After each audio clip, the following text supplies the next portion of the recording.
최경희 전 이대 총장의 영장은 결국 발부됐습니다. 과연 이재용 삼성 부회장은 어떻게 될까요? 이정열 전 부장판사 전화 연결되어 있습니다. 안녕하십니까? 안녕하십니까, 공장장님. 네. 기각된 날 아침에 저희하고 긴급 전화 인터뷰 하셨는데, 네. 자, 특검이 사실상 올인했다고 표현해야 될 것 같아요. 그죠? 네, 그렇습니다. 다른 재벌들 수사는 못한다라고 아예 말을 하면서 시간이 없어서 네. 여기 올인을 했어요. 그러면서 이제 많은 증거들을 보강한 것 같은데 그 결론부터 여쭤볼게요. 개인적으로는 어떻게 전망하십니까? 잘 못 들었습니다. 개인적으로는 영장이 재청구됐는데 이 발부될 가능성에 대해서 순전히 개인적으로는 어떻게 전망하십니까? 개인적으로는 일단 처음에 구속영장 청구 기각 자체가 잘못된 거였기 때문에 네. 이번에 당연히 재청구는 발부돼야 된다는 게 개인적인 견해고요. 그런데 그건 당이고. 순전히 그렇죠. 네. 네. 전망. 일단 전망은 네.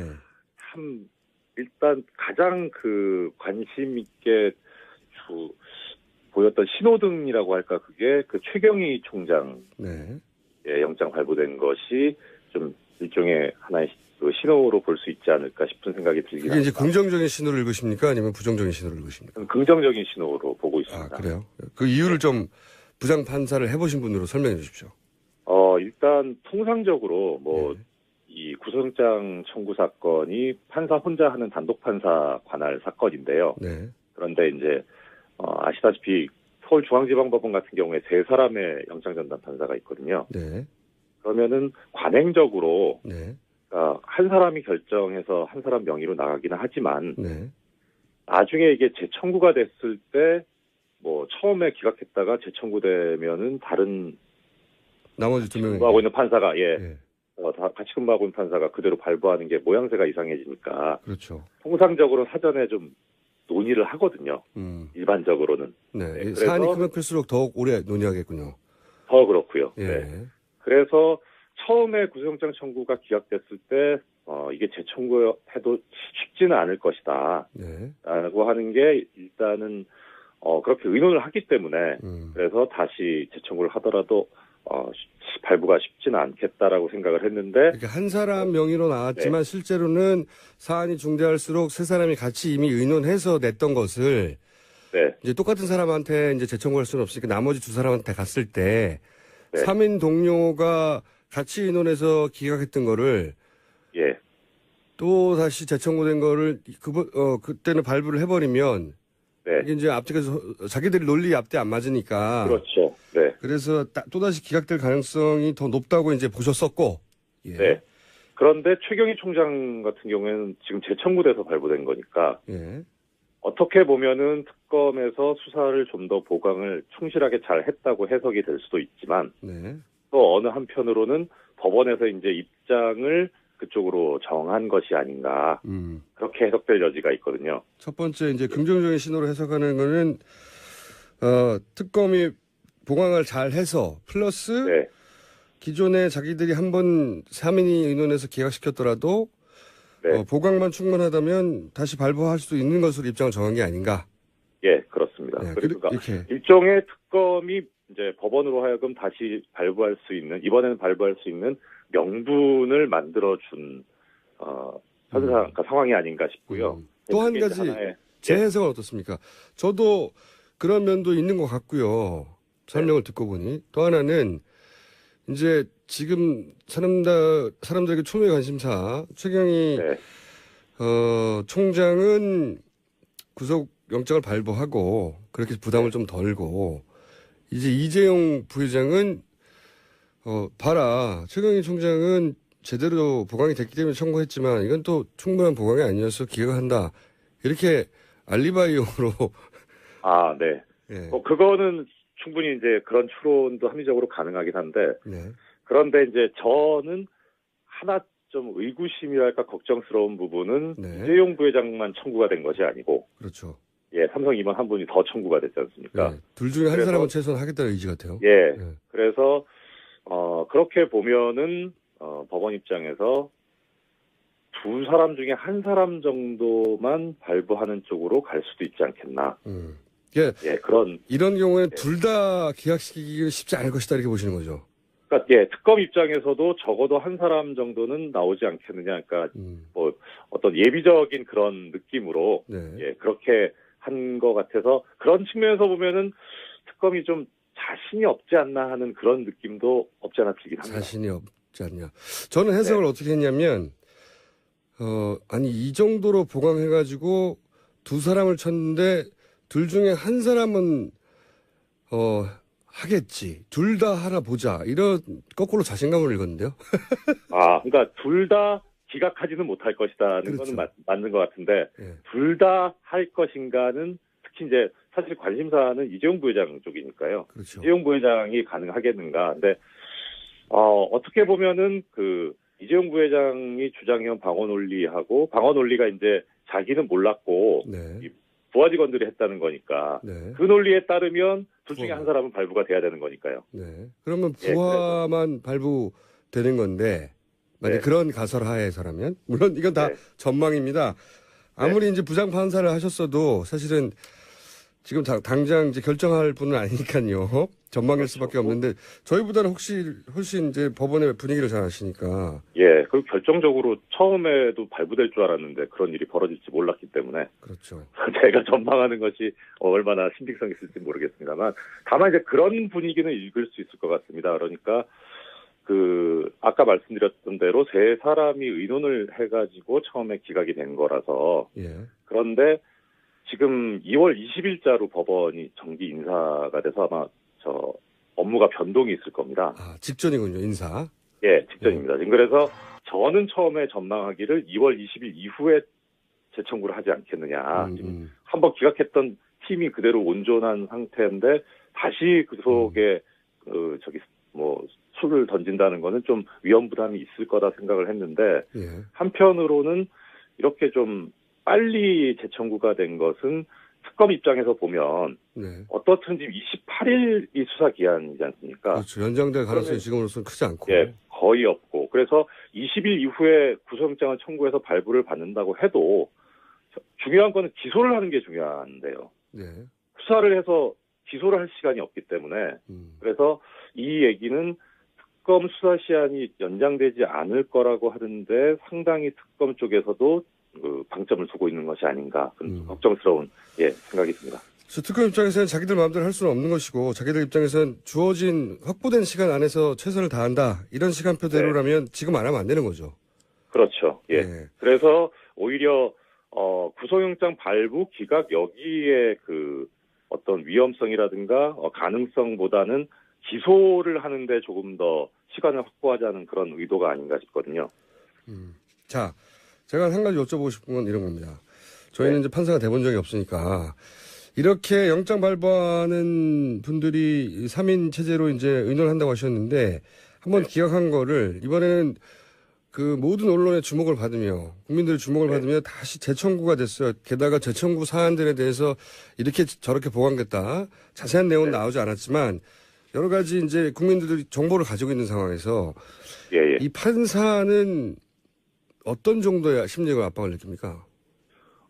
보통은 큰 압박을 느끼지는 않아요. 그래요? 왜냐하면 그러니까 어차피 기록을 보고 판단을 하고 기록과 신문 결과를 가지고 판단을 하기 때문에 가장 그 사건에 근접해 있는 사람이라고 보는 게 맞기는 맞습니다. 그래서 일단은 외부에서 어떤 얘기가 들어오더라도 나는 내가 본 기록과 피의자 신문 결과를 가지고 거기에 맞게 결정을 판단을 했다라고 하기 때문에 압박을 안 받는데 이번 사안은 좀 다른 게 아시다시피 법원 앞에서 많은 법학 교수님들하고 변호사님들이 법률가들이 농성도 했었고요. 노숙 농성도 하고 거의 모든 언론에서 그러니까 일부 경제지 빼놓고는 다 이 영장 기각이 잘못된 거다. 지금 그리고 영장 심사하는 분의 성함이 판사 성함이 사람들이 얼마나 관심이 많은지 계속 검색어에 올라와 있어요. 그렇죠. 이런 경우는 없었거든요, 과거에. 그러니까 말입니다. 그래서 하나 참고로 말씀드리자면 최경희 총장 처음에 구속영장 기각됐던 기각했던 판사입니다. 이거 재청구 사건 이재용 부회장 재청구 사건을 맡고 있는 사람이요. 하여튼 그래서 그런 그 초유의 그 항의 사태가 벌어졌기 때문에 그 부분에 관해서 전혀 신경을 안 쓰지는 않을 거고요. 그게 어떤 그 결과라고 해나 그런 것으로 나타난 것이 제가 보기에는 김기춘 전 비서실장과 조윤선 장관 이 두 사람 다 구속영장 발부됐던 게 법원에서도 어느 정도 이 지금 영향을 받았다. 상황의 중대함을 느끼고 있지 않느냐 그렇게 생각이 되고 있습니다. 이 영장 발부는 사실 그 자체로는 대통령 뇌물죄를 확정하는 것은 물론 법적으로는 아니지만 그런데 이제 그렇죠. 그렇지만 그것이 뇌물죄로 연결되고 태안핵 심판에도 심리적인 영향을 주고 그것이 결국 나중에 어쩌면은 우리나라 역사 자체의 갈림길에 쓰는 판결로 기록될 수도 있지 않습니까? 나중에. 그렇습니다. 그래서 그 처음에 이재용 부회장 구속영장 청구 기각이 많은 비난을 받았던 거죠. 지금 역사적인 순간인데 어떻게 이렇게 뭐 주거라든가 뭐 주거 환경이라든가 이런 그 통상적으로 했던 그런 사건들처럼 비중을 둬가지고 이렇게 쉽게 결정을 했나라는 그런 비난들이 많았었거든요. 상당히 중요한 결정이죠. 알겠습니다. 오늘은 분위기 파악 정도 해봤고요. 이럴 경우에 판사는 어떤 압박을 느끼는지. 자, 딱 한 가지만 질문 드릴게요. 그래서 기각과 발부의 확률을 각각 개인적으로 전망하면요. 저는 8대2로 기각된다에 750원을 걸었습니다. 저는 6대4로 기각 쪽에 760원. 자, 그러면 금요일 아침에 결과 나오는 대로 첫 인터뷰를 하기로 예약해놓고 네, 알겠습니다. 오늘 여기까지 하겠습니다. 감사합니다. 예, 감사합니다. 지금까지 이정열 전 부장판사였습니다. 악마 사제천왕 양재열이 아니죠. 양지열 변호사입니다. 양지를 지향하는 변호사 양지열입니다. 양지밖에 모르는. 그렇죠. 따뜻한 곳만 알고. 음지의 세계를 모르는. 어둠의 세력은 잘 모르는. 음지의 진행자 제가 양지의 변호사 양지열과 함께. 아니 근데 제가 오늘 아침에 변호사님께 잠깐 여쭤볼게요. 아침에 최동욱 전 총장 인터뷰 나온 직후에 갑자기 변협 회장님이 그 밑에 개인 명의로 성명을 하나 내셨어요. 그래가지고 보니까 자세히 보니까 말이 안 되는 것이 이제 변협에서 변호사 등록을 안 받아줄 수는 있잖아요. 그렇죠. 결격 사유가 이제 있어서. 지방 변호사협회에서 그걸 결정을 하고 최종적으로는 대한변호사협회에서 그걸 등록 신고를 받아줘야 하는데 서울지방변협에서는 통과시켰고 서울지방 변호사협회에서 통과시켰고 대한변호사협회 심사 등록위원회에서도 의결했어요. 수리하기로 의결을 했는데 그런데 갑자기 등록 신고서 의결하고 그럼 자동으로 들어가잖아요. 두 개 다. 원래는 그렇죠. 근데 그 중에 개업 신고서만 왜냐하면 앞에 거는 의결했으니까 말이 안 되잖아요. 변호사로서 활동할 수 있다는 자격이 있다라는 거를 심사를 했어요. 한 거고.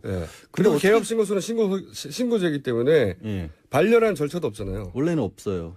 사실은 이게 문제가 뭐냐면 원래는 법적으로 강제력이 없어서 변호사협회에서 계속 요구하는 게 정말 사회적으로 무리를 일으켜서 변호사로서 개업을 하는 게 마땅치 않은 사람이라도 원래는 이거를 법적으로 쫓을 방법이 없거든요, 사실은. 근데 오늘 아침 같은 경우는 왜 최동욱 전 검찰총장 같은 경우는 갑자기 받아놓고 전날 밤에 등록해주고 다음날 아침에 개업 신고서는 반려한다고. 그러니까요. 이런 경우는 전례가 없어요. 등록을 안 해주면 안 해줬지. 저도 처음 봤어요. 왜 그런지 모르겠어. 왜 그러긴요. 저희 방송에 나간 거를 뉴스로 덮으려고 한 거지. 등록을 안 받아준 경우는 있습니다. 아니, 그러니까 등록 자체는 말씀드렸다시피 심사위원회가 따로 있으니까 등록심사위원회에서 이 사람이 과연 자격이 있느냐 아니면 징계 사유 같은 것들이 있느냐. 변호사로 개업할 자격이 없다고 안 받아준 경우. 개업 신고를 안 받아준 건 원래 이건 세무서에서 나는 건데. 게다가 대한변협하고 성명서가 난 게 아니에요. 대한변협 밑에 회장님 명의로 난 거예요. 뉴스는 대한변협 명의로 났는데 개인 명의로 나왔나요? 아니, 그래 자세히 보시면 원래는 대한변협으로 딱 나와야 되잖아요. 성명이라는 게 대한변협. 근데 지난번에 이 변협 회장님이 개인적으로 변협 명의로 그 테러 방지법 때 자기 독단이죠. 이런 경우는 독단으로 테러 방지법을 지지한다고 대한변협이라고 써서 그냥 성명을 냈거든요. 그래서 한번 또 회장님들이 가서 또 항의하고 항의했죠. 그래서 사과 성명을 냈죠. 그렇죠. 이번에는 그래서 대한변협이라고 안 하고 대한변협 밑에 회장 누구라고 개인 이름을 적어서 내셨어요. 그러면 더더군다나 그렇다면 본인이 개인 페이스북에 쓴 것과 마찬가지 효력이 불가한 겁니다. 왜냐하면 자기 개인 의견을 성명으로 낸 거예요. 회장 개인 입장을. 다른 데도 아니고 변호사협회에서 그런 일이 벌어졌는데 참 이상한 일인데 그건 명확하게 말씀드리지만 법적인 효과는 전혀 없고 일이죠. 둘 다 안 받아주면 모르겠는데 받아줬는데 다음날 아침에 그중에 개업 신고서만 반려. 이건 말이 안 되네. 그럼 일만 못하게 하겠다라는 건데 이거는 최동욱 전 총장 입장에서 그냥 있지는 않을 것 같네요. 이게 말이 안 되는 거죠. 더더군다나 그게 하필이면 저희가 인터뷰한 직후에 나오는 무슨 인터뷰를 했길래 이렇게까지. 인터뷰는 훌륭합니다. 자, 네. 나 화가 나가지고 자세히 물어보면 물어볼수록 공장장 때문에 그런 거예요? 그러면 결국 책임져야겠네. 네. 오늘은 뭡니까 아이템이? 오늘 고영태 씨 녹취 파일 가지고 자꾸 말이 많아서. 네. 참 그러고 보니까 고영태 씨 지난주에 제가 분명히 헌재 출석 안 한다 그랬는데 어둠의 정보에서 헌재 출석을 할 것이라고. 아니 예. 전날까지만 해도 한다고. 전날까지만 해도 내기하지 않았나요 우리? 내기까지는 안 했어요. 내기 안 했어요? 네. 다행이네. 큰일 날 뻔했네. 한 1,500 걸었어야 되는데. 지금 전날까지만 한다고 그랬어요. 전날. 근데 이제 그 법원 갔다 와서 네. 그쪽에서 받는 공격들이 있었습니까? 그렇죠. 그게 이제 보도되고 나서 가족들이 말렸다고 하더라고요. 마지막에. 그건 뉴스에 나온 얘기인데. 그렇게도 들었죠. 실제로. 뉴스에 보니 그게 아니라. 알겠습니다. 정말. 그때 돈을 안 걸었기 다행이지. 지금 사실은 이제 고영태 녹취 파일이라고 많이 얘기 나오는데 네. 원래 이제 고영태 씨가 녹음을 한 건 아니고 그렇죠. 상대방이 한 거죠. 김수현 씨라는 사람이 네. 블루케이 대표로 있으면서 예. 자동으로 녹음이 되는 어플리케이션을 설치를 해놨던 거기에 거예요. 뭐 짜장면 배달하는 것도 있고 영어 강의하는 것도 있고 뭐 대부분 다른 내용이래요. 그러니까 2,250개 가량은 말씀하신 것처럼 완전히 사적인 내용인 거고 네. 검찰이 의미 있다고 본 건 29개 정도거든요. 근데 이게 정말 웃긴 게 박근혜 대통령 측에서는 그 2,500개를 다 들어보자는 거 아닙니까? 짜장면 얘기도 듣고 헌재에서 언제 다 들어요? 저는 표현이 참 창조적인 게 공개검증이라는 표현을 쓰셨어요. 아니 법정에서 공의를 그냥 검증을 하면 어차피 헌재 절차는 인터넷으로 중계가 되고 있고 공개가 되는 거잖아요. 그걸 왜 공개검증이라는 표현까지 써가면서 꼭 다 같이 들어보지 않으면 안 될 것처럼 했는데 거기 얘기한 것처럼 짜장면 뭐 몇 그릇 주세요 이런 걸 왜 듣고 있어야 되는 거예요? 그러니까 거기 헌재 재판관하고 방청객하고 언론인들 다 모여가지고 생중계로 짜장면 주세요 이런 거 듣고 집에 있어요. 엄마한테 안부 전하는 것도 그렇게 많이 들어있다는데 효자였는지 모르겠는데. 영어 강의하는 것도 들었다고. 하여튼 근데 이게 그러면 이게 녹취 파일이 얼마나 큰 영향력을 가질 것이냐라고 생각을 해보면 아까 고영태 씨 얘기를 왜 꺼냈냐면 헌재가 증인으로 출석 안 했으니까 증인 채택 철회해버렸습니다. 예. 그 얘기는 고영태 씨 얘기 안 들어봐도 된다는 거예요. 탄핵 심판하는데. 네. 별 의미 없다는 게 이미 헌법재판소에서 입장을 여러 차례 나와버린 밝혔거든요. 거예요. 예. 그리고 형사재판 나왔던 부분들은 이제 검찰에서 얘기한 거는 그대로 진술로 증거로 못 쓰더라도 형사재판에서 증언한 거 있잖아요. 본인이 지금 나와서 증언했죠. 네, 그거는 문서송부 촉탁이라는 거 있어서 네. 그때 증언한 거를 기록한 거를 법원에 보내달라고 하면 그걸 그냥 고스란히 쓸 수가 있고 독일한 법적 효과죠. 네. 예. 그거에 대해서는 탄핵심판 대리인단 측에서도 뭐라고 말을 못하는 게 뭐 어차피 변호사들이 그쪽에서 밤대신 분도 다 했기 때문에 네. 어차피 내용은 다 나온 거거든요. 네. 녹취 파일이라고 해서 새로운 게 나올 게 일단은 없어요. 첫 번째는. 네. 두 번째는 내용이 이제 언론에 많이 공개가 됐지만 이제 대리인단에서 문제 삼고 있는 게 그거잖아요. 이거 재단을 뻥 터지면 네. 최순실 씨나 아니면 현재 사무총장 날려버리고 그럼 우리가 할 수 있는 거 아니냐. 할 수 있는 거 아니냐 이런 얘기를 했다라는 네. 거예요. 그러면 저는 그 얘기를 듣고 나서 그러면 뻥 터지기 전엔 최순실 거였다는 얘기네. 그 얘기예요. 다 나오는 게. 이게 어떻게 더 유리하냐고. 그 얘기예요. 저도 정말 이해가 안 가요. 네. 거기 나오면 다 나오잖아요. 최순실 씨라는 사람이 얼마나 대단한 사람이라는지를 그 사람들끼리 계속 얘기를 하잖아요. 그러니까요. 그 위에 아무도 없어. 네, 뭐. 우리 회장님 아니면 아무것도 못해. 네. 새벽까지 연설문 고쳐가지고 보내줘야 겨우 대통령은 회장님 없으면 아무것도 못해. 옷도 못 갈아입어. 네. 이런 얘기까지 나오고 있는데 그걸 다 들어서 어쩌겠다는 건지 잘 시간을 이해가 안 지연하겠다는 가는데. 거죠. 근데 시간을 지연하는 것도 있고요. 실제로 저도 이제 소송을 해보면 정말 암담한 소송이 있거든요. 뭐 하나 이만하는 거 하나도 찾아낼 게 없을 때. 네. 그때 뭐 하나 정말 지푸라기라도 잡으면 꽂혀요, 사람이. 그래서 거기 매달릴 수밖에 없어요. 그러니까 어떻게든 거기서 반전의 기회를 만들고 싶어 하는 것 같은데 별로 안 통할 것 같고. 이게 뻥 터지면 우리가 다 먹을 수 있잖아. 이런 얘기를 농담으로 했던 진담으로 했던 상관없이 아니 거기 실무자들이 위에 있는 사람 날아가면 야 우리가 대장하는 거 아니야? 이런 말 할 수 있어요. 그게 나쁜 의도든 좋은 의도든 무슨 의도든 간에. 근데 이 재판에서 중요한 건 그게 아니고 이 사람이 그런 마음을 먹었냐가 아니라 뻥 터지기 전에는 그러면 최순실 거였다는 얘기가 그 안에도 나오잖아요. 그러니까 그 얘기를 다 최순실 씨를 어떻게든 동원해가지고 고영태 씨한테 형이라고 부르면서 최순실 씨 회장님 또 어떻게든 바람을 넣어서 이 사업이 좀 하게 해달라. 그럼 최순실 씨가 결국에는 다 힘을 썼다라는 얘기가 거기서 나오고 일관되게 있고. 나오는 거죠. 그리고 이제 이게 농담이냐 진담이냐는 얘기를 했을 때 고영태 씨도 그랬잖아요. 본인이 언론 인터뷰를 통해서 내가 의인도 아니지만 쓰레기도 아니다. 네. 그리고 분명히 부정한 이익을 찾으려 했었다. 그건 맞잖아요. 인정해야 네. 되잖아. 약간의 공범으로서의 노릇을 했으니까 내부 고발도 할 수 있는 거지. 그럼 아무것도 모르는 사람이 선량한 사람이 어떻게 정보를 알겠어요. 그걸 이제 흐트론을 잡는 건데 제가 참 어제였나요? 김진태 의원이 기자회견 해가지고 7가지 혐의를 들어가면서 구속 수사를 해야 한다라고 주장을 했지 않습니까? 네. 그 얘기를 들으면서 참 답답했던 게 이분이 부장검사에서 지청장까지 하신 분이지 않습니까? 검사로서. 네. 공안검사로 빛나는 경력을 그리고 쌓으신 분이죠. 법제사법위원회 간사를 맡고 있습니다. 대한민국의 법을 주무르는 분이에요. 네. 근데 왜 법을 이렇게 왜곡을 시키는지 모르겠다. 정말 답답하다. 그분의 세계는 그분의 눈으로 보면 지금 이 현재 그러니까 소위 맞불 집회. 저는 태극기 집회라고 부르는 자체도 마음에 안 들어요. 반대 집회라고 하죠. 그냥 네. 반대 집회. 반대 집회, 맞불 집회. 이 집회 주요 주장이 이거잖아요. 이 탄핵 심판 자체가 국가 전복 기도라는 거 아닙니까? 내란이라는 거죠. 내란이고 국가 전복 기도고 이것은 공산화를 위한 거로 하잖아요. 공장장은 내란 선동을 하고 있고.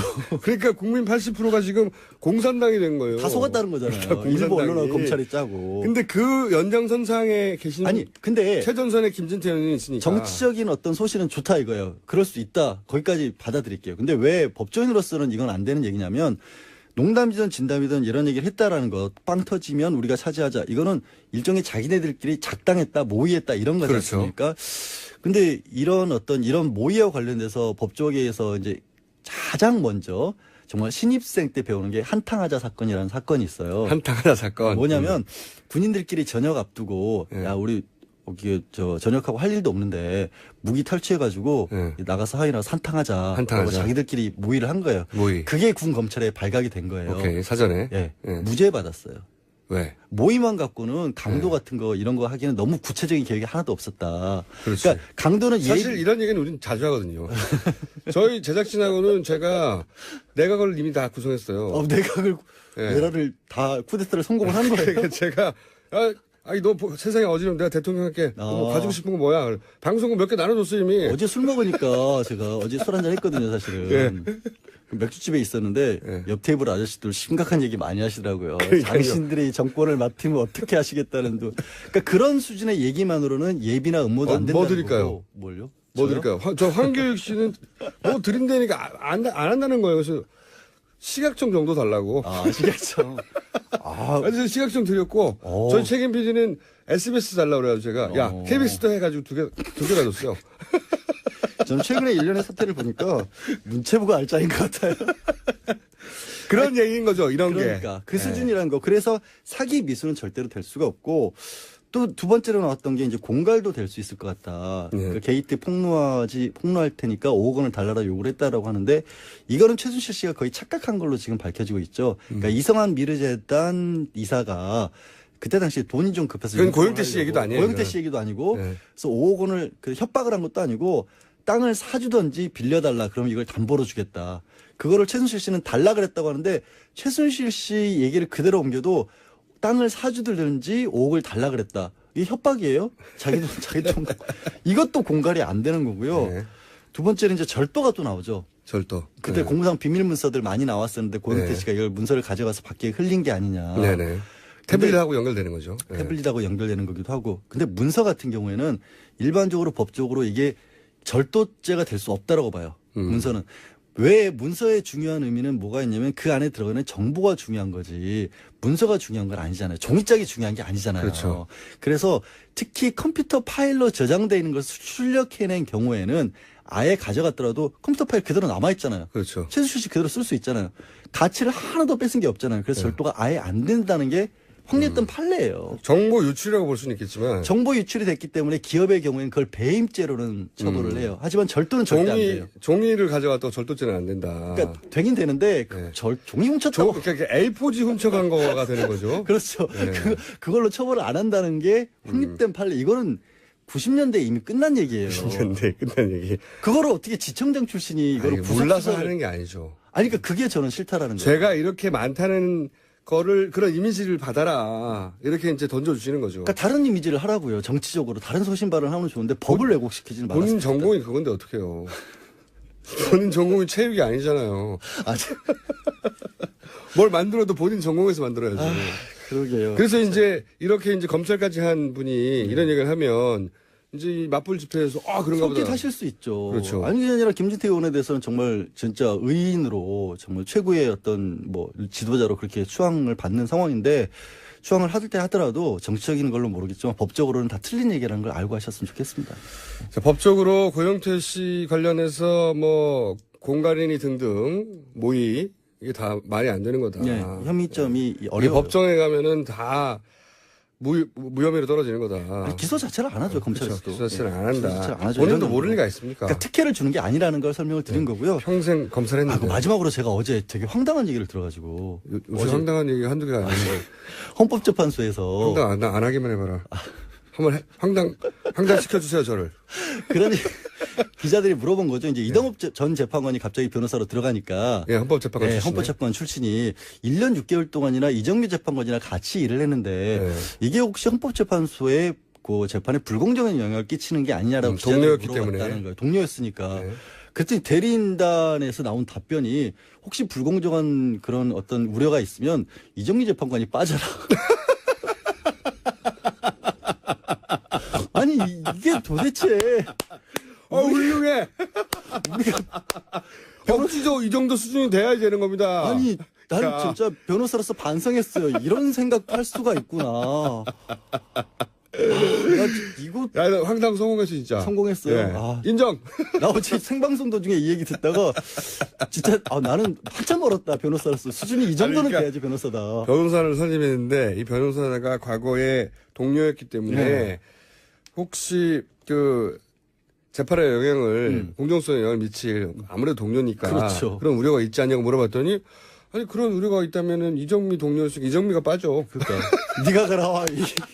아무런 근거 없이 아니 이건 뭔지 진짜 이게 해석이 안 돼가지고요. 제가 그런 일들이 벌어지고 있습니다. 아니, 진짜. 근데 이제 박근혜 대통령 사실 대변인단은 일부러 그러는 건지. 아니 박근혜 대통령이 유리한 걸 하나도 안 해요. 법정에서는 유리한 건 오로지 하나입니다. 태극기 펼치죠. 태극기. 유리한 건 오로지 하나예요. 길게 느리기. 이것만 하고 계세요. 아니 그래도 어제 이동업 재판관 전 재판관 들어왔을 때는 강일원 재판관도 얘기는 했어요. 그래도 이 재판관이 들어오니까 그나마 이제 헌법재판 같이 좀 돌아간다라는 얘기까지 했어요. 법리로 사실은. 다투는 게 법리 얘기가 됐다. 조금이라도 나온다. 네. 그전에는 태극기 걸고 막 2천 몇백 개 하자 그러고. 그래놓고 밖에 나가서 재판관 빠지라고 한 거예요. 야, 저는 이런 것을 허연직이라고 봅니다.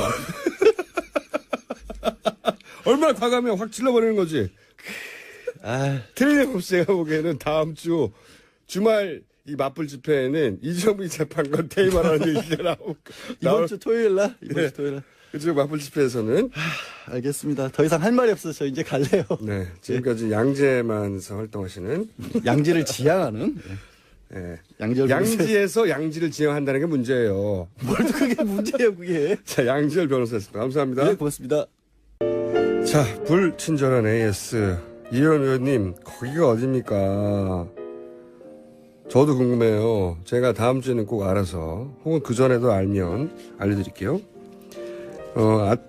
이전 방송을 못 들으신 분을 잠깐 설명하면, 이현 의원님이 이 가짜뉴스, 페이크뉴스 만드는 데가 거기 아니냐고. 근데 제가 거기 어디냐고 계속 물어봤는데, 끝까지 거기라고 한번 갔거든요.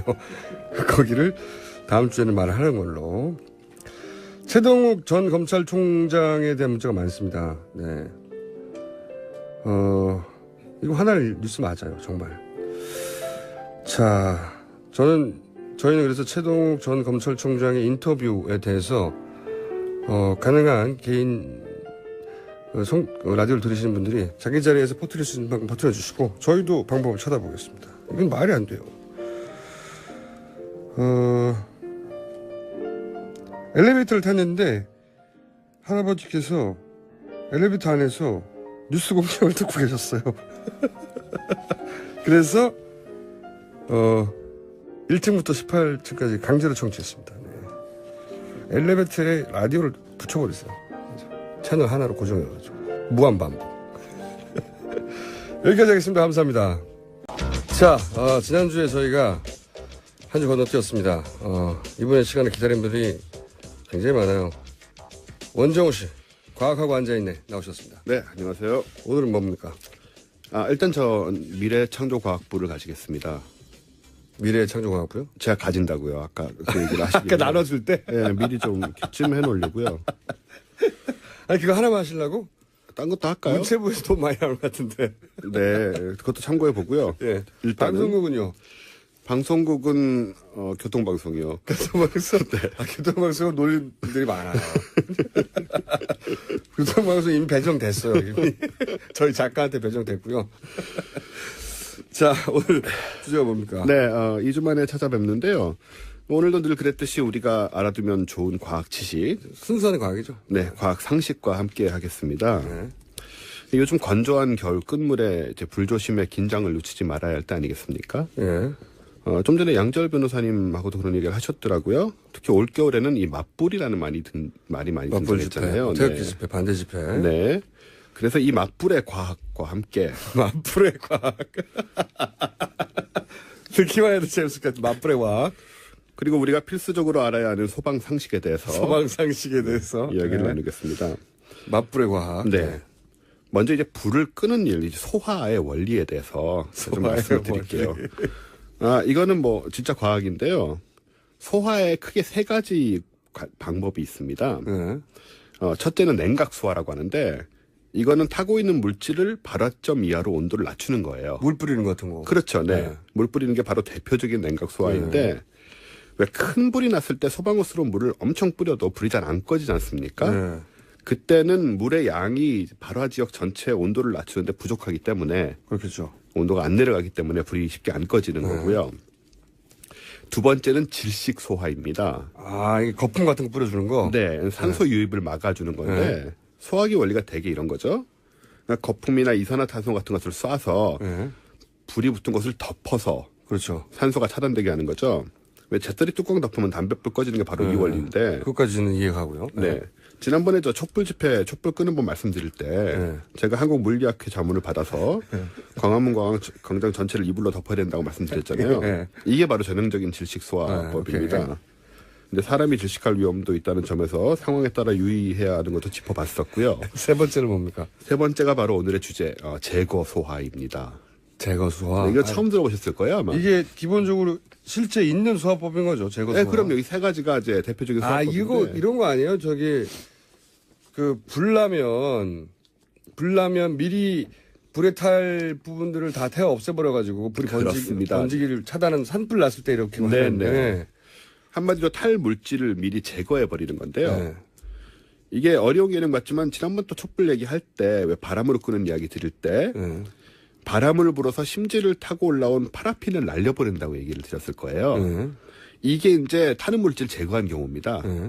그래서 바람 불어서 촛불 끄는 것도 제거 소화가 되는 거고요. 맞불이 바로 이 방식입니다. 그렇죠. 지금 그 국민들이 촛불 집회를 하는데 그 촛불 집회에 대해서 맞불을 놔서 그렇죠. 촛불 집회를 제압하겠다 이런 거죠. 생각이죠. 불이 진행하는 방향 쪽에 먼저 불을 놓고 탈 것을 태워버리면 모든 불이 탈 게 없어서 꺼져버리게 되는 건데요. 그게 이제 제거 소화다. 네네. 맞불 집회는 이 소화의 관점에서는 제거 소화에 해당합니다. 분류적으로. 예. 근데 이게 우리 일반적인 생각과 달리 이 맞불이란 건 원래 실제 화재에 비해서 훨씬 작은 불을 사용해야 되는 겁니다. 그렇죠. 네. 큰 불이 뭐 의미가 없잖아. 맞불 하면 마치 이제 1대1로 이렇게 상대하는 것 같지만 그게 아니고요. 굉장히 작은 규모의 불을 붙이는 거고요. 그래서 예를 들어 촛불이 100만이면 맞불은 1000. 이 정도 수준이 되어야 맞불로서 효과가 있습니다. 그 이상이 되면 맞불의 의미가 없을 뿐만 아니고 아주 위험해지죠. 그래서 사실 맞불은 굉장히 어려운 진화 방식입니다. 바람의 세기, 방향, 탈물질의 분포와 종류, 맞불의 크기와 범위 이런 것들을 아주 과학적으로 판단하지 않으면 맞불을 함부로 놨다가 오히려 촛불이 더 커지는 화재가 더 커지기 십상입니다. 화재가 더 커지는. 네네. 그래서 이 맞불을 놓을 때는 굉장히 조심을 해야 되고요. 미국의 경우에는 소방국장이 단독으로 맞불을 명령할 수 없게 돼 있어요.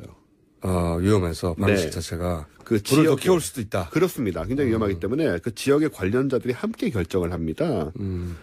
그만큼 위험하고 자칫하면은 초가삼간 다 태워먹는 아주 우매한 짓이 될 수 있는 게 바로 이 맞불이 되겠습니다. 그러니까 이제 이 맞불을 정확하게 구사하지 않으면 오히려 오리지널 불을 더 키운다. 그렇습니다. 네. 네. 그런 상황이 되어 갈랑말랑하고 있는 중이에요, 지금. 예, 그래서 안 그래도 그것 때문에 제가 이 소방 상식으로 이렇게 말씀을 드리는 건데요. 게다가 이 맞불을 붙이면서 뭐 불이 붙기 쉬운 깃발 같은 걸 잔뜩 들고 다닌다거나 아니면 술에 잔뜩 취한 음주 맞불 혹은 폭력 맞불 폭력 맞불.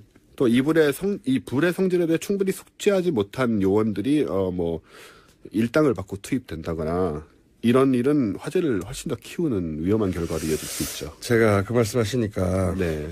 제보받은 몇 가지가 있는데 네. 아마도 이제 이 소위 말하는 지금 맞불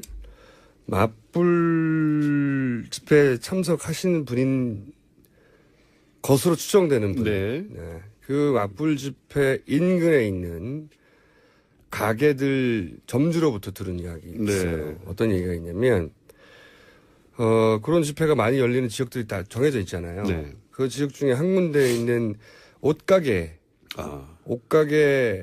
점주가 저한테 제보를 한 내용인데 한 달 반 전부터 그러니까 이 맞불 집회 시작된 네네. 시간부터 이 복장에 일관성이 없는 분들이 가게를 들어온답니다. 어떻게 들어오냐?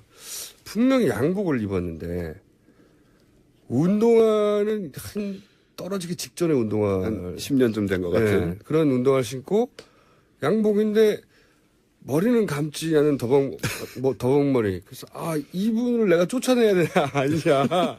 잠시 망설이게 만든 분이 들어와서 네. 쭉 훑어보고 현금으로 뭘 산대요. 현금으로요. 예, 현금으로 예를 들어서 뭐 옷을 사거나 산답니다. 네. 사고 나서 약 3시간 혹은 5시간 후에 그게 다 구겨진 상태로 반납을 하러 반품이라고 합니까? 예. 마음에 안 든다고 반품으로 오시는 분들이 그렇게 늘어났답니다. 글쎄 좀. 그래서 그분들이 듣고 보니까 네. 그분들이 그분이라는 거를 자기들도 느끼는군요. 최근에 깨달았다고. 네. 그 주변 가게들한테 자기가 물어보니 주변 가게들도 비슷한 일을 갖고 있다고요. 그러니까 거기 와서 현금으로 옷을 산 다음에 그 옷을 착용이 한 게 틀림없는데 무슨 일을 했는지 그 옷이 다 들어오진 상태로 와가지고 반품을 하는데 안 해준다 그러면 그렇게 난리를 친 다음에 역정을 내시고. 네, 역정을 내시고 반품을 완성하시는 게 간다고 하네요. 그러니까 그런 분들이 바로 제가 우려했던 그 불의 성질에 대해 충분히 숙지하지 못한 초심 요원들, 네, 이런 분들이 아닌가 이렇게 의심해봄직하죠. 제거 소화를 하려다가 발화를 하게 된다. 네. 뭐 그런 이야기네요. 게다가 이런 분들이 이제 의식이 부족하기 때문에 뭐 쓰레기를 아무데나 버리고 이러다 보면 그런 지역에서 또 불이 일어날 수 있는 가능성이 크기 때문에 굉장히 조심해야 되는 것입니다. 이 방송을 혹시 들으신 그 기자분들 있으면 그 집회가 집중적으로 열리는 곳 주변에 옷가게나 이런 데 한번 집중 취재해 보세요. 거기 들어와가지고 옷을 입고 분명히 서너 시간 후에 바로 반납하는 분들이 최근 주말에 급증했다고. 그래서 장사가 안 돼가지고 요즘. 예. 그 촛불 집회 쪽 분들은 장사가 잘 돼서 굉장히 환호하셨잖아요. 예. 근데 맞불 집회 열리는 인근에 특정 연령대 분들이 집중적으로 와가지고 옷 사입고 그 옷을 반품한답니다. 서너 시간 후에. 꼭 현금으로 낸대요. 네. 예. 그 뭐 현금으로 내신 데는 이유가 있겠죠. 옷을 거기서 그분의 이제 정리에 따르면 이유는 알 수 없으나 깨끗한 옷을 사입고 갔다가 돌아와서 옷을 반품한다는 거죠. 꼭 현금으로 낸대요. 카드로 안 내고. 네, 이런 분들 조심해야 됩니다. 그리고 신발이 특징은 신발이 더럽답니다. 매우. 네. 예, 소방상식으로 다시 넘어가세요. 그래서 이제 이런 맞불질, 잘못된 맞불질 잘못하면은 이제 그 홀라당 다 태워먹는 그런 사태가 벌어지고 있기 때문에 이런 대형 화재로 연결되지 않도록 우리가 이 건조한 겨울철에 주의를 해야 되고요. 또 얼마 전에 보니까 모 보수 정당이 이름을 바꾸면서 상징을 횃불로 정했더라고요. 맞아요. 네. 이런 횃불질이야말로 더더욱이나 그 나라를 홀라당 태워먹을 수 있는 굉장히 위험한. 저 인상이었습니다. 네, 여러 가지 인상이 의미로 있어요. 횃불을 했다는 게. 그렇죠. 북한 주체탑? 듣고 보니 그러네요. 비슷해요. 예, 되게 비슷해요. 그 레닌 횃불하고도 비슷하고 해서 이 정당이 우리 자유민주주의 사회에서 어떤 잘못된 이념을 지향하고 있는 것은 아닌지 그런 의심도 좀 들었고요. 상징물만으로 그렇게 생각하면 안 되죠. 네. 제가 좀 오해를 한 것 같군요. 자, 그럼 마지막으로 겨울철 불조심에 관해서 네. 간략하게 정리해 주십시오. 정리하자면 맞불은 웬만하면 써서는 안 된다. 네. 그리고 붙여도 아주 작게 조심스럽게 붙여야 우리가 큰 재앙을 예방할 수 있다. 큰 불로 번지는 것을 막을 수 있다는 거죠. 그렇습니다. 네. 근데 저도 어릴 때 촌에서 네. 산불이 나서 그 산불을 동네 사람들과 함께 끌어간 적이 있어요. 촌에 사셨어요? 초등학교 때까지는 촌이라고 할 수 있죠. 예. 네. 촌에 살았는데 그 산불이 내가 직접 겪어봐서 갑자기 생각나서 말하는 건데 불이라는 게 굉장히 무섭습니다. 네. 분명히 눈앞에서 이렇게 물을 뿌려서 지나갈 수 있을 것 같은데 살짝 바람이 불면 마른 나무와 함께 사람 키 몇 배로 확 올라가요. 순간적으로. 그리고 이제 소위 말하는 이 맞불, 그 띠를 만들어가지고 그렇죠. 그 주변에 이제 태워서 안 내려오게 하는 거는 일반인들이 못 해요. 네. 사람 돈 주고 사야 돼요. 네. 그러니까요. 근데 이분들 지금 돈 주고 사시는 분들이 설마요. 그런 일은 없고요. 네. 그분들이 가지고 있는 특징 중에 하나가 집회 직전에 새 옷을 입고 싶어 하신다는 건 있는 것 같아요. 제가 보니까. 집회를 좀 한다고 옷이 그렇게 구겨지나요? 그리고 이해가 안 되는. 저도 그건 이유는 모르겠는데 그건 이제 점주가 저한테 제보했던 건에 네. 보면 옷은 뭘 했는지 옷이 이렇게 들어오셔서 꾸깃꾸깃 해진다고 그걸 반품하면 어떻게 받으란 말이냐. 네, 재미있는 사회 현상인데 어쨌든 간에 불조심해야겠습니다. 알겠습니다. 네. 지금까지 원정우 씨였습니다. 감사합니다. 저도 오늘은 여기까지 하겠습니다. 내일 다시 뵙겠습니다. 김어준이었습니다. 안녕. 신경을 안 쓰지는 않을 거고요. 그게 어떤 그 결과라고 해나 그런 것으로 나타난 것이 제가 보기에는 김기춘 전 비서실장과 조윤선 장관 이 두 사람 다 구속영장 발부됐던 게 법원에서도 어느 정도 이 지금 영향을 받았다. 상황의 중대함을 느끼고 있지 않느냐 그렇게 생각이 되고 있습니다. 이 영장 발부는 사실 그 자체로는 대통령 뇌물죄를 확정하는 것은 물론 법적으로는 아니지만 그런데 이제 그렇죠. 그렇지만 그것이 뇌물죄로 연결되고 태안핵 심판에도 심리적인 영향을 주고 그것이 결국 나중에 어쩌면은 우리나라 역사 자체의 갈림길에 쓰는 판결로 기록될 수도 있지 않습니까? 나중에. 그렇습니다. 예, 네. 그래서 그 처음에 이재용 부회장 구속영장 청구 기각이 많은 비난을 받았던 거죠. 지금 역사적인 순간인데 어떻게 이렇게 뭐 주거라든가 뭐 주거 환경이라든가 이런 그 통상적으로 했던 그런 사건들처럼 비중을 둬가지고 이렇게 쉽게 결정을 했나라는 그런 비난들이 많았었거든요. 네, 상당히 중요한 결정이죠. 알겠습니다. 오늘은 분위기 파악 정도 해봤고요. 네. 이럴 경우에 판사는 어떤 압박을 느끼는지. 자, 딱 한 가지만 질문 드릴게요. 그래서 기각과 발부의 확률을 각각 개인적으로 전망하면요. 저는 8대2로 기각된다에 750원을 걸었습니다. 저는 6대4로 기각 쪽에 760원. 자, 그러면 금요일 아침에 네. 결과 나오는 대로 첫 인터뷰를 하기로 예약해놓고 네, 알겠습니다. 오늘 여기까지 하겠습니다. 감사합니다. 예, 감사합니다. 지금까지 이정열 전 부장판사였습니다. 악마 사제천왕 양재열이 아니죠. 양지열 변호사입니다. 양지를 지향하는 변호사 양지열입니다. 양지밖에 모르는 그렇죠. 따뜻한 곳만 알고 음지의 세계를 모르는 어둠의 세력은 잘 모르는 음지의 진행자 제가 양지의 변호사 양지열과 함께. 아니 근데 제가 오늘 아침에 변호사님이니까 잠깐 여쭤볼게요. 아침에 최동욱 전 총장 인터뷰 나온 직후에 갑자기 변협 회장님이 그 밑에 개인 명의로 성명을 하나 내셨어요. 그래가지고 보니까 자세히 보니까 말이 안 되는 것이 이제 변협에서 변호사 등록을 안 받아줄 수는 있잖아요. 그렇죠. 결격 사유가 이제 있어서. 지방 변호사협회에서 그걸 결정을 하고 최종적으로는 대한변호사협회에서 그걸 등록 신고를 받아줘야 하는데 서울지방변협에서는 통과시켰고 서울지방 변호사협회에서 통과시켰고 대한변호사협회 심사 등록위원회에서도 의결했어요. 수리하기로 의결을 했는데 그런데 갑자기 등록 신고서 의결하고 그럼 자동으로 들어가잖아요. 두 개 다. 원래는 그렇죠. 근데 그 중에 개업 신고서만 왜냐하면 앞에 거는 의결했으니까 말이 안 되잖아요. 변호사로서 활동할 수 있다는 자격이 있다라는 거를 심사를 했어요. 한 거고. 예. 근데 그리고 어떻게- 개업 신고서는 신고제이기 때문에 예. 반려란 절차도 없잖아요. 원래는 없어요.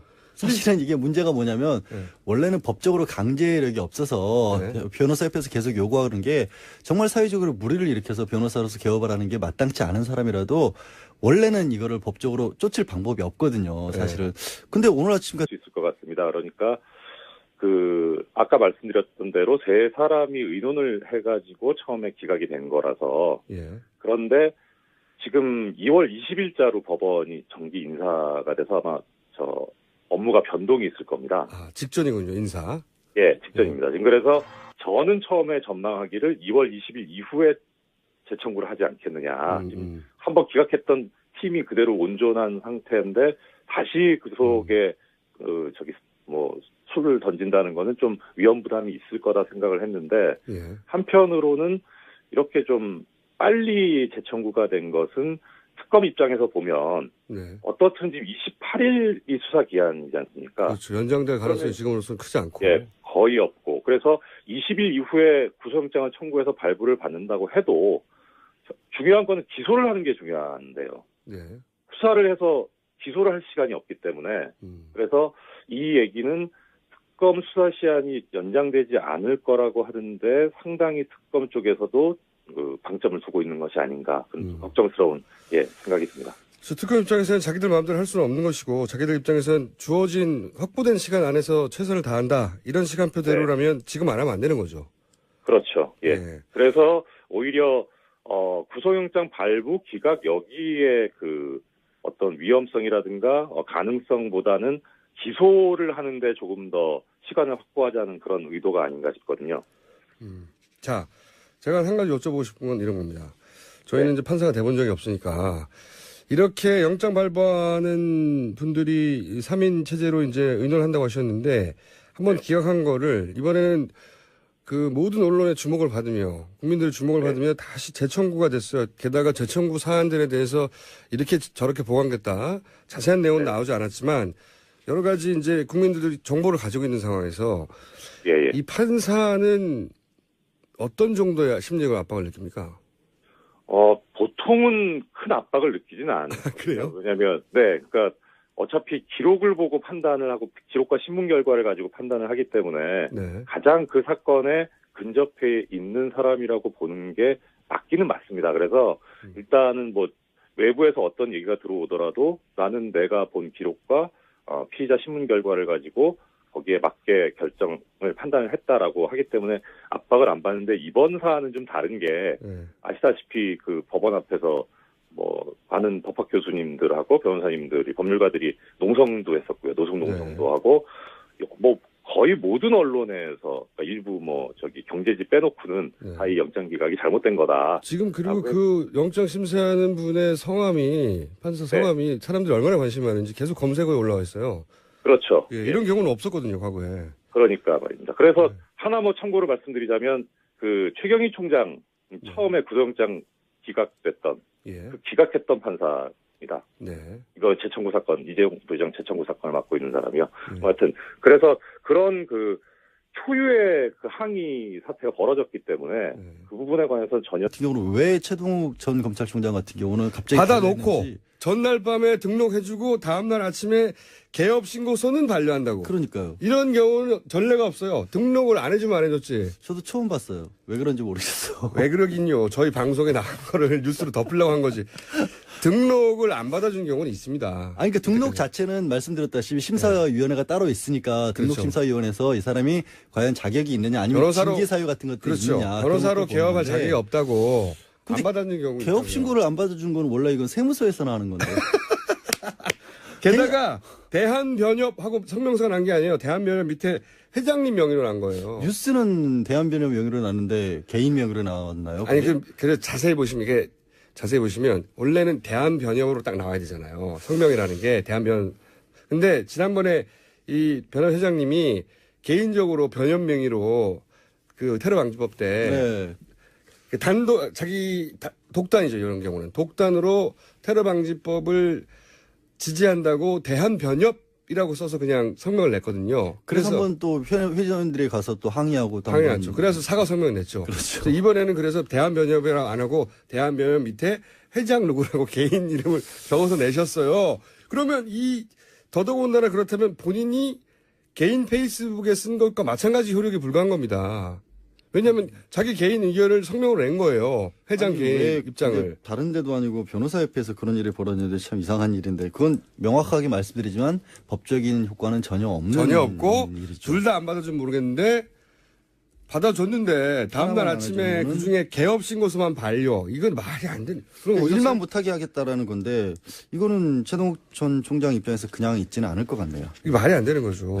더더군다나 그게 하필이면 저희가 인터뷰한 직후에 나오는 무슨 인터뷰를 했길래 이렇게까지. 인터뷰는 훌륭합니다. 자, 네. 화가 나가지고 자세히 물어보면 물어볼수록 공장장 때문에 그런 거예요? 그러면 결국 책임져야겠네. 네. 오늘은 뭡니까 아이템이? 오늘 고영태 씨 녹취 파일 가지고 자꾸 말이 많아서 네. 참 그러고 보니까 고영태 씨 지난주에 제가 분명히 헌재 출석 안 한다 그랬는데 어둠의 정보에서 헌재 출석을 할 것이라고 아니 전날까지만 해도 한다고 전날까지만 해도 내기하지 않았나요 우리? 내기까지는 안 했어요. 내기 안 했어요? 큰일 날 뻔했네. 한 1,500 걸었어야 되는데. 지금 전날까지만 한다고 그랬어요. 전날. 근데 이제 그 법원 갔다 와서 그쪽에서 받는 공격들이 있었습니까? 그렇죠. 그게 이제 보도되고 나서 가족들이 말렸다고 하더라고요. 마지막에. 그건 뉴스에 나온 얘기인데? 그렇게도 들었죠. 실제로. 뉴스를 보고 하니까 아니라. 알겠습니다. 정말. 그때 돈을 안 걸었기 다행이지. 지금 사실은 이제 고영태 녹취 파일이라고 많이 얘기는 나오는데 원래 이제 고영태 씨가 녹음을 한 건 아니고 그렇죠. 상대방이 한 거죠. 김수현 씨라는 사람이 블루K 대표로 있으면서 자동으로 녹음이 되는 어플리케이션을 설치를 해놨던 거예요. 거기 뭐 짜장면 배달하는 것도 있고 영어 강의하는 것도 있고 뭐 대부분 다른 내용이래요. 그러니까 2,250개 가량은 말씀하신 것처럼 완전히 사적인 내용인 거고 검찰이 의미 있다고 본 건 29개 정도거든요. 근데 이게 정말 웃긴 게 박근혜 대통령 측에서는 그 2,500개를 다 들어보자는 거 아닙니까? 결부된 거니까. 어떻게 보면은 특검에서 수사를 좀 더 보강을 충실하게 잘 했다고 해석이 될 수도 있지만 또 어느 한편으로는 법원에서 이제 입장을 그쪽으로 정한 것이 아닌가 그렇게 해석될 여지가 있거든요. 첫 번째 이제 긍정적인 신호로 해석하는 거는 특검이 보강을 잘 해서 플러스 기존에 자기들이 한번 3인이 의논해서 기각시켰더라도 보강만 충분하다면 다시 발부할 수 있는 것으로 입장을 정한 게 아닌가? 예, 그렇습니다. 그러니까 이렇게. 일종의 특검이 이제 법원으로 하여금 다시 발부할 수 있는 이번에는 발부할 수 있는 명분을 만들어준 현상 상황이 아닌가 싶고요. 또 한 가지 제 해석은 어떻습니까? 저도 그런 면도 있는 것 같고요. 설명을 듣고 보니 또 하나는 이제 지금 사람들에게 초미의 관심사 최경희 총장은 구속 영장을 발부하고 그렇게 부담을 좀 덜고 이제 이재용 부회장은 봐라 최경희 총장은 제대로 보강이 됐기 때문에 청구했지만 이건 또 충분한 보강이 아니어서 기각한다 이렇게 알리바이용으로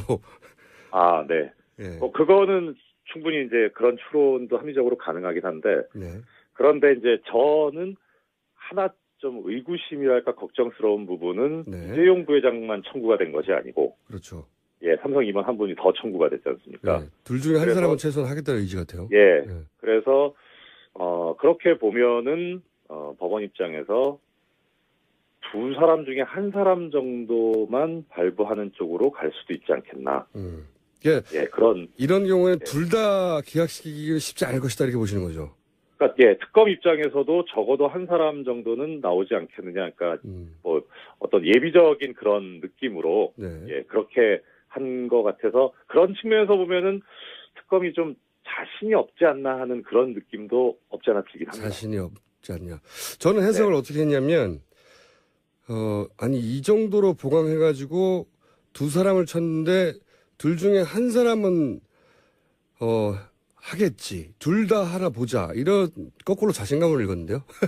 그러니까 둘 다 기각하지는 못할 것이다는 그렇죠. 거는 맞는 것 같은데, 예. 둘 다 할 것인가는 특히 이제 사실 관심사는 이재용 부회장 쪽이니까요. 그렇죠. 이재용 부회장이 가능하겠는가. 근데, 어떻게 보면은 이재용 부회장이 주장해온 방어 논리하고 방어 논리가 이제 자기는 몰랐고, 네. 이 부하 직원들이 했다는 거니까, 네. 그 논리에 따르면 둘 중에 한 사람은 발부가 돼야 되는 거니까요. 네. 그러면 예, 부하만 발부되는 건데, 만약 네. 그런 가설하에서라면, 물론 이건 다 네. 전망입니다. 아무리 이제 부장 판사를 하셨어도 사실은 지금 당장 이제 결정할 분은 아니니까요. 전망일 수밖에 없는데 저희보다는 훨씬 이제 법원의 분위기를 잘 아시니까. 예, 그리고 결정적으로 처음에도 발부될 줄 알았는데 그런 일이 벌어질지 몰랐기 때문에 그렇죠. 제가 전망하는 것이 얼마나 신빙성이 있을지 모르겠습니다만 다만 이제 그런 분위기는 읽을 수. 최경희 전 이대 총장의 영장은 결국 발부됐습니다. 과연 이재용 삼성 부회장은 어떻게 될까요? 이정열 전 부장판사 전화 연결됐습니다. 안녕하십니까? 안녕하십니까, 공장장님. 네. 기각된 날 아침에 저희하고 긴급 전화 인터뷰 하셨는데, 네, 자, 특검이 사실상 올인했다고 표현해야 될 것 같아요. 그죠? 네, 그렇습니다. 다른 재벌들 수사는 못한다라고 아예 말을 하면서 시간이 없어서 네, 여기 올인을 했어요. 그러면서 이제 많은 증거들을 보강한 것 같은데 결론부터 여쭤볼게요. 개인적으로는 어떻게 전망하십니까? 잘 못 들었습니다. 개인적으로는 영장이 재청구됐는데 이 발부될 가능성에 대해서 순전히 개인적으로는 어떻게 전망하십니까? 개인적으로는 일단 처음에 구속영장 청구 기각 자체가 잘못된 거였기 때문에 네. 이번엔 당연히 재청구는 발부돼야 된다는 게 개인적인 견해고요. 그런데 그건 당이고. 순전히 그렇죠. 네. 네. 전망. 일단 전망은 네. 참 일단 가장 관심 있게 보였던 신호등이라고 할까, 그게 최경희 총장 네. 영장 발부된 것이 좀 일종의 하나의 신호로 볼 수 있지 않을까 싶은 생각이 들긴 그게 이제 합니다. 긍정적인 신호를 읽으십니까? 아니면 부정적인 신호를 읽으십니까? 긍정적인 신호로 보고 있습니다. 그래요? 그 이유를 좀 부장 판사를 해보신 분으로 설명해 주십시오. 일단 통상적으로 이 구속영장 청구 사건이 판사 혼자 하는 단독 판사 관할 사건인데요. 네. 그런데 이제 아시다시피 서울중앙지방법원 같은 경우에 3사람의 영장전담 판사가 있거든요. 네. 그러면은 관행적으로 네. 한 사람이 결정해서 한 사람 명의로 나가기는 하지만 네. 나중에 이게 재청구가 됐을 때 처음에 기각했다가 재청구되면은 다른 나머지 2명이 근무하고 있는 판사가 네. 같이 근무하고 있는 판사가 그대로 발부하는 게 모양새가 이상해지니까 그렇죠. 통상적으로 사전에 좀 논의를 하거든요. 일반적으로는. 네. 네, 그래서 사안이 크면 클수록 더욱 오래 논의하겠군요. 더 그렇고요. 예. 네. 그래서 처음에 구속영장 청구가 기각됐을 때 이게 재청구해도 쉽지는 않을 것이다. 네. 라고 하는 게 일단은 그렇게 의논을 하기 때문에 그래서 다시 재청구를 하더라도 발부가 쉽지는 않겠다라고 생각을 했는데, 이렇게 한 사람 명의로 나왔지만 실제로는 사안이 중대할수록 세 사람이 같이 이미 의논해서 냈던 것을 이제 똑같은 사람한테 이제 재청구할 수는 없으니까 나머지 두 사람한테 갔을 때 3인 동료가 같이 의논해서 기각했던 거를 또 다시 재청구된 거를 그때는 발부를 해버리면 이게 이제 앞뒤에서 자기들이 논리 앞뒤 안 맞으니까. 그렇죠. 네. 그래서 또다시 기각될 가능성이 더 높다고 이제 보셨었고. 네. 그런데 최경희 총장 같은 경우에는 지금 재청구돼서